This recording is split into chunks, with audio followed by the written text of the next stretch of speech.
we can get, on what's a pretty competitive basis, inputs and supplies.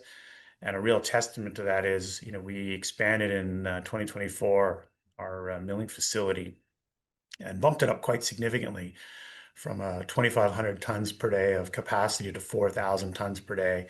And the cost was around 7 million US.